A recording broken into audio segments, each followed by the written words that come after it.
இரண்டாவது, ஆண்டவர் நம்மை பரீட்சிக்கின்ற ஒரு இடம் இருக்கணும்னா, நம்மளுடைய தாளந்துகளை நாம் எப்படி பயன்படுத்துகின்றோம் என்று தேவன் நம்மை பரீட்சிக்கின்றார். யோசேப்புடைய வாழ்க்கையை நாம் பார்க்கும் பொழுது, யோசேப்பு மிக தாளந்துள்ள ஒரு மனிதனாயிருந்தான். யோசேப்புக்குள்ள ஒரு தலைமைத்துவம் உடைய தாளந்து இருந்தது. இயற்கையாகவே அவர் பலரை நடத்தி செல்லக்கூடிய ஒரு தாளந்து அவருக்குள்ள தேவன் வைத்திருந்தார்.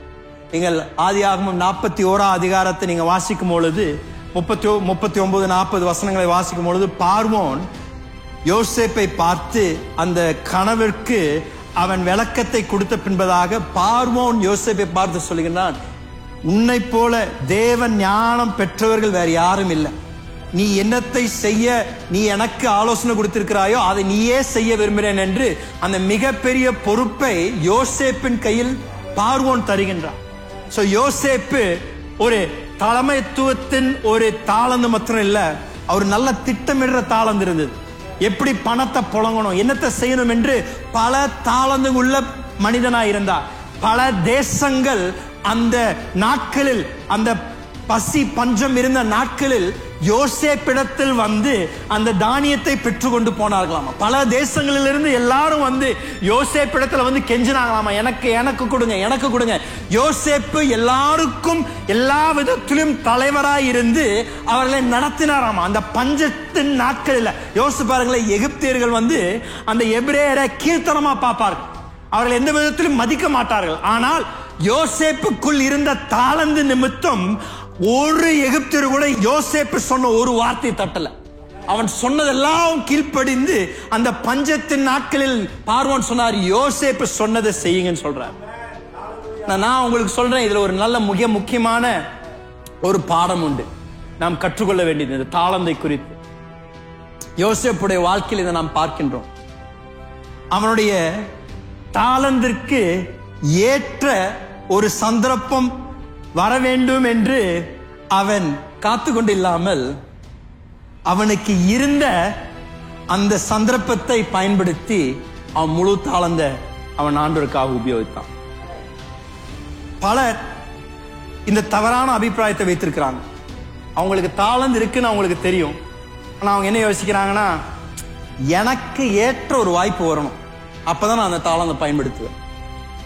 சில வாலிபர் சொல்லுவாங்க, அந்த கம்பெனியில எனக்கு வேலை கிடைச்சாதான் நான் வேலைக்கு போவேன், அந்த இடத்துல எனக்கு அந்த போஸ்ட் கொடுத்தாங்கன்னா தான் நான் போவேன் அப்படின்வாங்க. அவங்கள வாழ்க்கையை பார்த்தீங்கன்னா வாழ்நாளெல்லாம் எந்த கம்பெனியும் வேலை செய்ய மாட்டாங்க. ஏன்? ஏன்னா அவங்களுடைய அபிப்பிராயம் என்னன்னா, என்னுடைய தாளந்திற்கு ஏற்ற ஒரு வாய்ப்பு கிடைத்தால் தான் அதை நான் பயன்படுத்துவேன் என்று யோசிக்கின்றார்கள். அது தவறான ஒரு அபிப்பிராயம். சிலர் ஊழியத்தை குறித்து அப்படிதான் யோசிக்கிறாங்க. என்ன தலைவர் என்று சொல்லி நீங்கள் அங்கீகரித்தீங்கன்னா நான் வந்து உங்களுக்கு ஊழியம் செய்யறேன், எனக்கு ஒரு பதவியும் ஒரு தலைப்பு தந்தீங்கன்னா அப்புறம் நான் உங்களுக்கு பணிவிட சேவை செய்யறேன், என்ன ஸ்டேஜ்ல ஆண்டவருக்காக ஊழியம் செய்யணும்னா என்ன இந்த கரெக்டா இந்த இடத்துல நிறுத்துங்க, அப்புறம் நான் வந்து பாடுறேன் ஆண்டவருக்காக. யோசேப்பு அப்படி சொல்லி இருந்தாருன்னா யோசேப்பை குறித்து நம்ம இன்றைக்கு பார்த்திருக்க மாட்டோம். யோசேப்பு மிக தாளந்து நிறைந்த ஒரு மனிதன்.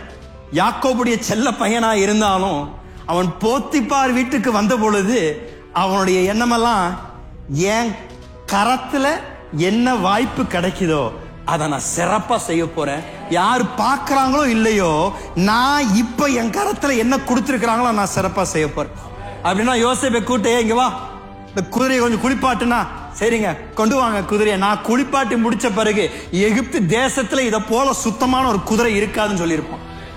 இங்க வா, வந்து இந்த ரூமை சுத்தம் பண்ணா, யோசிப்பா நான் வரேங்க எல்லாத்தையும் எடுத்துட்டு வரேன், நான் இந்த ரூமை சுத்தம் பண்ண பிறகு எகிப்திலேயே இந்த மாதிரி சுத்தமான ஒரு ரூம் எங்கேயுமே பார்த்திருக்க மாட்டீங்கன்னு சொல்லி அந்த மாதிரி ஒரு ஆர்வத்துடன் அவன் கையில் எண்ணத்தை கொடுத்தார்களோ அந்த முழு திறமையுடன் அவன் செயல்பட்டிருப்பான். அப்படின்னா எங்க வா கொஞ்சம் மளிகை சாமான வாங்கிட்டு வான்னு சொல்லி அவனை அனுப்பியிருந்தாங்கன்னா அவன் சொல்லியிருப்பா, கொடுங்க காசை கொடுங்க, நான் போய் என்னுடைய எஜமானுக்கு எந்த ஒரு நஷ்டம் இல்லாம ஒவ்வொரு பைசாக்கும் லாபம் உண்டாகும்படியாக நான் சரியான மளிகை சாமான வாங்கிட்டு வந்து என் எஜமானுக்கு கொடுப்பேன்னு சொல்லி என்னென்ன பொறுப்புகள் அவன் கையில் கொடுக்கப்பட்டதோ அதை அவன் முழு பலத்துடன் அவன் சொல்றான், என்ன போத்திபார் பார்க்கிறாரோ இல்லையா எனக்கு கவலை இல்லை, எனக்கு இப்போ என் கையில என்ன கொடுக்குறீங்களோ அதை நான் சிறப்பா செய்வேன் என்று அவன் செய்ய ஆரம்பித்த பொழுது தேவன் அவனை உயர்த்த ஆரம்பித்தார்.